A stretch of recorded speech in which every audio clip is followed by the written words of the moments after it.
Salut à tous, j'espère que vous allez bien. Alors dans cette vidéo, on va parler de quelque chose qui me passionne tout particulièrement puisqu'il s'agit de pizza napolitaine. Donc j'ai décidé de faire une petite série de vidéos dans lesquelles chaque vidéo correspondra à une étape de la fabrication de la pizza. Donc on va commencer tout de suite avec la fabrication de la pâte. Donc je prends mes petites notes. Pour cette pâte, on aura besoin de 613 g de farine, 387 g d'eau, 20 g de sel et seulement 0,6 g de levure.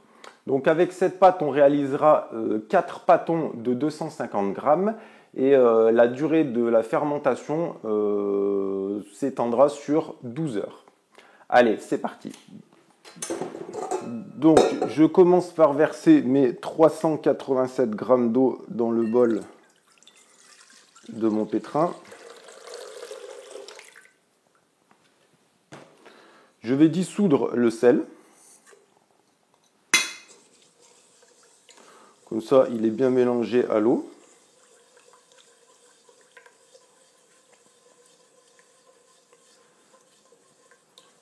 Voilà. Ensuite, donc voilà, on ne prend jamais plus de levure que ce qui est préconisé. Donc je vais dissoudre ma levure dans l'eau préalablement. Alors je vous montre. Je l'écrase entre mes doigts. Voilà, comme ça. Là aussi, c'est bien mélangé. Ensuite, je verse la totalité de ma farine. Bon, on peut la verser en plusieurs fois si on le souhaite. Moi, je la verse d'un coup parce que au pétrin, ça le fait. Hop.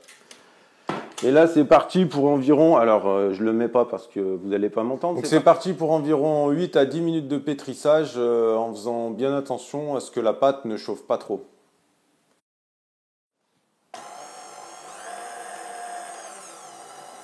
Voilà, je me mets en vitesse 1. Et une fois que c'est bien amalgamé, que la farine et l'eau sont bien mélangées, je peux passer en vitesse 2, 1 ou 2 minutes supplémentaires.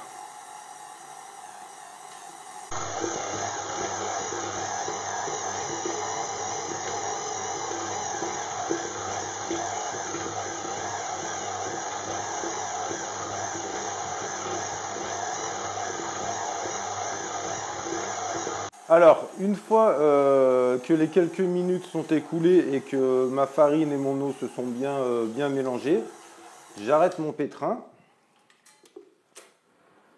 Je vais sortir la pâte.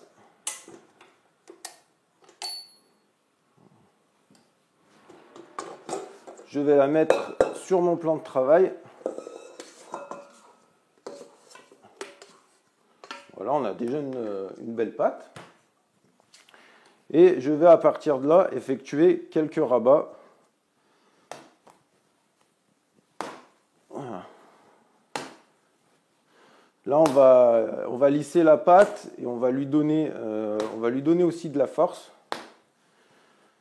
Parce que le pétrissage avec ces pétrins ménagers, ça n'a pas la même qualité que le pétrissage avec des pétrins professionnels. Donc une fois que j'ai fait ces quelques rabats et que ma pâte a repris de la force, voilà, c'est rétracté, on va dire, je vais faire un repos d'environ 10-15 minutes et j'enchaînerai 2, 3, peut-être 4 séries de rabats de la même façon. Voilà. Donc là, je recouvre ma pâte et on est parti pour un repos d'environ 10-15 minutes.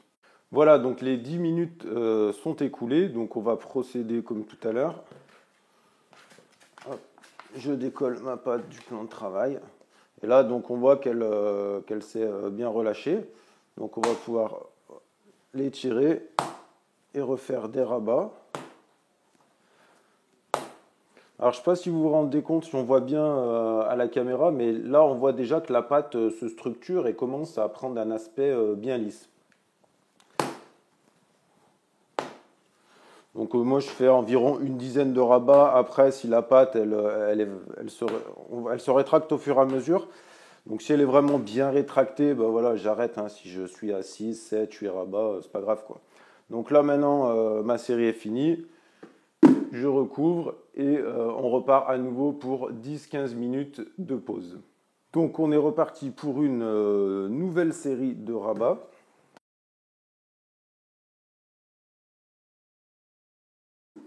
Et on repart pour 10 minutes de repos supplémentaire. Donc troisième et dernière série de rabats. Donc alors, bon, je dis dernière série parce que par expérience, je sais que j'en ferai pas une de plus.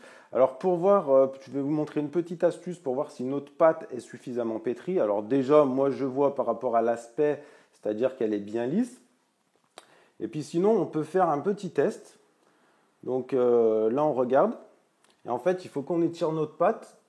Il faut qu'on puisse l'étirer assez finement sans qu'elle se casse. Voilà, donc là on voit qu'elle se casse un peu. Je peux l'étirer mais pas suffisamment. Donc c'est pour ça que je vais faire une dernière série.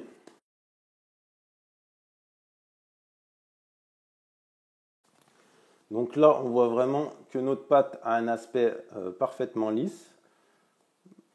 Quand j'appuie dessus, ça remonte bien.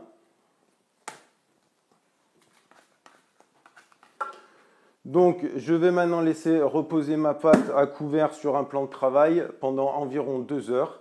Et ensuite, on procédera à la fabrication des pâtons. Voici le résultat de ce qu'on peut obtenir avec une telle pâte. Donc, on voit des bords qui ont bien gonflé, qui sont à la fois souples et croustillants.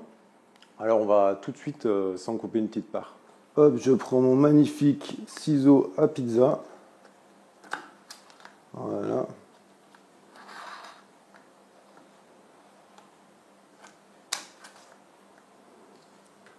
Hop.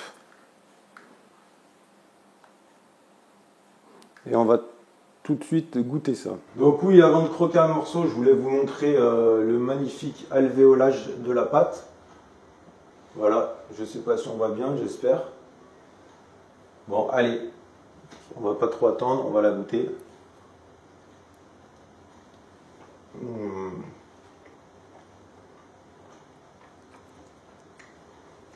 Super bon. Bon, alors j'espère que cette vidéo vous a plu. Si c'est le cas, vous pensez bien mettre un like, vous la partagez un max. Et pour ceux qui ne sont pas abonnés, abonnez-vous à ma chaîne. C'est sur le petit rectangle rouge en bas de la vidéo. Et puis moi je vous dis à la prochaine. Ciao!